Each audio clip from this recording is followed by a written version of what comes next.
In the last lecture, I gave you a quick preview of how you can also split into rows and not just split into columns. Let's take a practical example. Now here we have 5 records and each record has a certain number of names. So we have 3 names, 2 names, 2 names, 3 names and 2 names. If you want to know how many unique names you have, or for that matter, what is the total count of names that you have, it is very difficult, right? So we will go to data, put the data on Power Query. And here what I want to do is to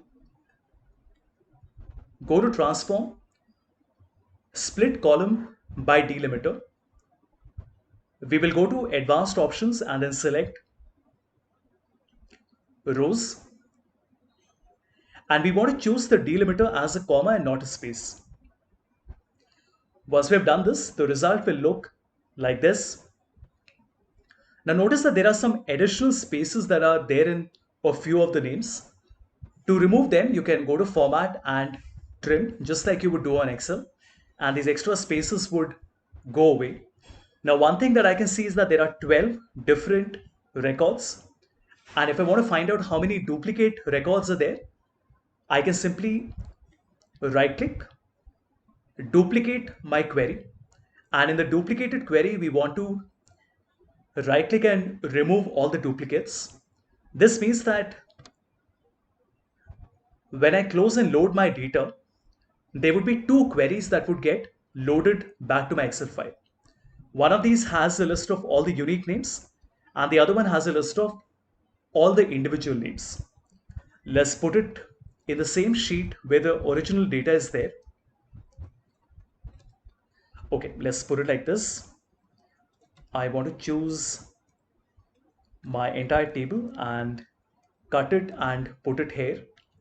Now see what happens. Very neatly we have created a single very neatly we have created a single sheet. This has a list of all the names and a list of unique names, which means that if a new name gets added and I right click and refresh, do you see that Havish gets added at the end? Again, if you right click and refresh, Havish gets added here as well. But if I add Havish one more time in one of the previous records on refresh, you notice that Havish gets added once more. Remember, because it is counting every name as many times as it appears. But in the second table, we only get Havish a single time like this, right?